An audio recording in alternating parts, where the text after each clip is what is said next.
l'heure de votre rendez-vous Azur Emploi, comme chaque mercredi. J'accueille ce soir Denis Cipollini, président de l'UMI des Alpes-Maritimes. Bonsoir. Bonsoir. Merci d'être avec nous sur ce plateau. Avec vous, on va parler du secteur qui recrute sur la Côte d'Azur et qui souffre d'ailleurs d'une forte pénurie de main-d'œuvre, celui de l'hôtellerie-restauration. Je vous propose d'abord de découvrir ensemble quelques chiffres. Regardez, il y a en ce moment 300 offres d'emploi à pourvoir en cuisine, 250 au service. Et si on compare à l'avant-crise, en 2019, cela représente 7% d'offres d'emploi non pourvues en plus. Alors d'après vous, comment expliquer qu'autant d'emplois ne trouvent pas preneur ? Premièrement, la problématique, c'est la sortie du Covid. Qu'est-ce qui s'est passé pendant 1 an et demi ? Bon nombre de nos collaborateurs et de nos talents sont partis. On sont allés voir ailleurs, dans des métiers différents, voir si l'herbe était plus verte dans le champ du voisin. Ils se sont reconvertis et ils ne reviennent pas. Alors, c'est ce qui s'est passé au départ. Et aujourd'hui, on voit quand même qu'il y a ceux qui sont allés voir un peu à droite à gauche ce qui se passait reviennent chez nous parce que nous avons des métiers qui sont très attrayants, des métiers où on peut gagner sa vie et surtout avec des plans de carrière qui peuvent être très très intéressants, contrairement à d'autres métiers dans d'autres secteurs. Alors, ce manque de main-d'œuvre, est-ce qu'il existait déjà avant la crise du Covid ? Elle a fait qu'accentuer le phénomène, en fait. Oui, on a toujours eu un manque de main-d'œuvre dans nos métiers parce que nous avons une forte activité. Je vous rappelle que sur la Côte d'Azur et notamment sur la ville de Nice, nous sommes la 2e destination touristique après Paris. Et donc, il est important, c'est un bassin pour nous qui est très important au niveau de l'emploi. On parle dans le tourisme sur la Côte d'Azur de 175 000 emplois directs et indirects.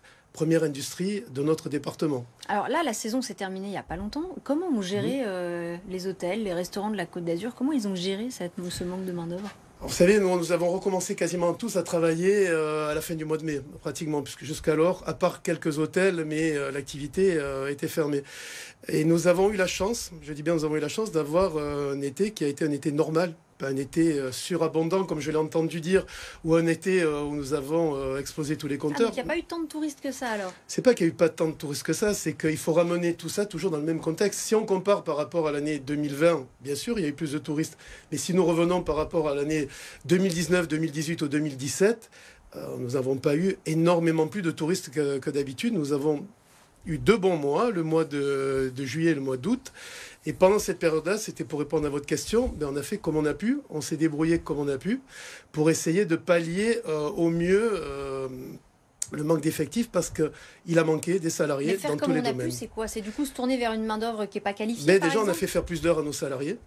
C'est déjà la première des choses. Nos salariés ont accepté de faire pas mal d'heures supplémentaires et je les en remercie tous parce que sans eux, on n'aurait peut-être pas pu faire les mêmes choses et satisfaire nos clients. Nos métiers sont des métiers de service et donc on est là pour satisfaire les clients. Nous avons fait appel aussi à des main-d'œuvre un peu moins qualifiées sur des postes un peu moins qualifiés. Oui, on a fait. Mais même dans les palaces, je crois que parfois on a été obligé de se tourner vers une main-d'œuvre un peu moins qualifiée. Parce que normalement, il faut avoir fait une école d'hôtellerie, c'est très exigeant. Nous avons un très beau métier, et je vous en parlerai avec grand plaisir tout à l'heure. Mais même dans les palaces, certaines activités, certains palaces ou grands hôtels n'ont pas ouvert tous leurs restaurants, n'ont pas tout ouvert parce qu'ils n'arrivaient pas à avoir suffisamment de compétences. Donc il y a une répercussion très très forte finalement pour les établissements s'ils ne peuvent pas tourner à plein finalement à cause du manque de main-d'œuvre. C'est très important et je ne connais pas un établissement qui a eu un plein de main-d'œuvre. Il y en a pas. On va regarder dans le détail quels sont les métiers les plus recherchés parce que l'hôtellerie et la restauration ça recoupe quand même beaucoup de métiers différents. Est-ce que c'est plutôt en salle, plutôt en cuisine ? Alors les premières tendances que nous avons, bien sûr en cuisine il manque du monde, mais il manque aussi beaucoup de réceptionnistes. Les tendances que nous avons demandées et ce que nous avons vu avec tous nos adhérents sur les Alpes-Maritimes, il y a 6500 restaurants dans les Alpes-Maritimes, 750 hôtels et 70 plages, je crois. Donc la tendance numéro 1, c'était les réceptionnistes. Oui, parce que là, on l'a vu, 49% des offres d'emploi concernent des offres de réceptionnistes. Ça veut dire que un poste à pourvoir sur 2 dans le secteur, quasiment, c'est un réceptionniste. Mais oui, c'est important de le dire et c'est pour ça que tout à l'heure, il y avait, quand je vous attendais, il y avait cette mission emploi, là, qui va emploi jeune et tout ça. Donc, j'essaierai de dire à tous les jeunes, venez dans nos métiers parce que ce sont des beaux métiers que nous faisons et on vous attend, on a besoin de vous, de compétences et puis vous allez gagner votre vie aussi. Mais alors, c'est quoi le problème ? C'est trop mal payé ? Alors mal payé. Vous savez, c'est pas que c'est mal payé dans nos métiers parce que nous sommes comme tous les autres. Le gros problème que nous avons, c'est que nous travaillons à l'envers. C'est-à-dire quand vous êtes en repos, nous travaillons. Quand vous êtes en vacances, c'est nous qui travaillons. Quand vous voulez sortir le soir, c'est nous qui assurons notre service. Les horaires décalés. Nous avons des horaires décalés. Et quand vous êtes en vacances pendant le mois d'août, ben, c'est là qu'on travaille le plus. Donc ça, c'est déjà la première des choses qui est un peu embêtante dans nos métiers. Mais nous avons 2 jours de repos par semaine pour tout le monde.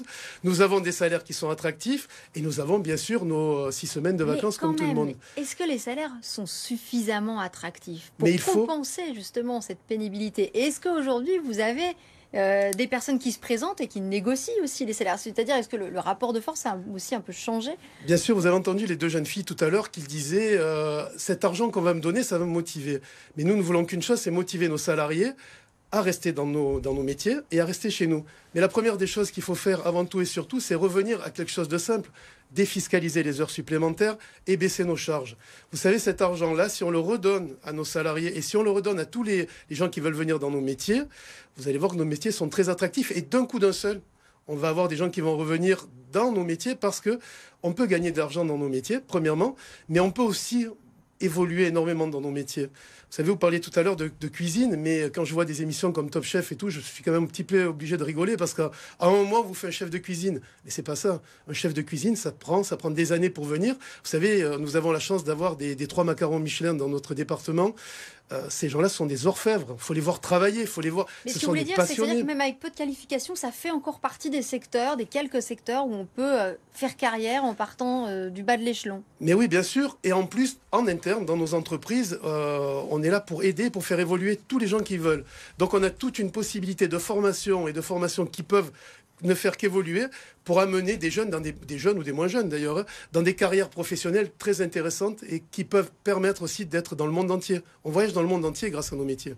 Alors, voilà quelque chose qui va peut-être vous intéresser, qui va peut-être donner un coup de pouce aux hôteliers pour le réveillon du 31.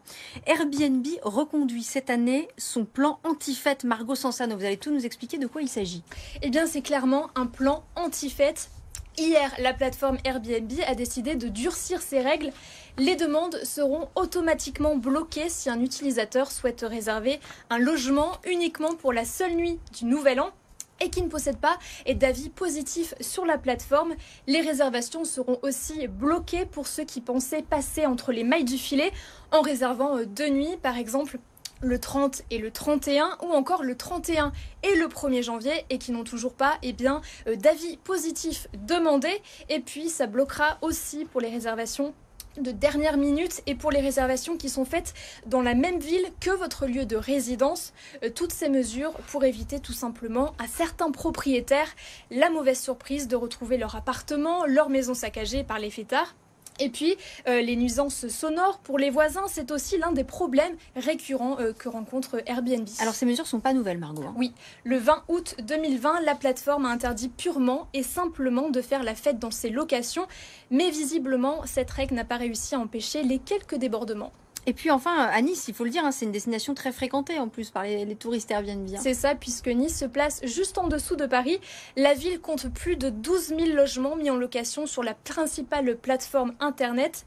Et en pleine crise de Covid-19, de nombreuses soirées ont eu lieu, notamment dans le Vieux-Nice, près de la Croisette à Cannes, à Antibes ou encore dans les villas situées sur les collines et qui sont, il faut dire, très prisées, très demandées pour le Nouvel An.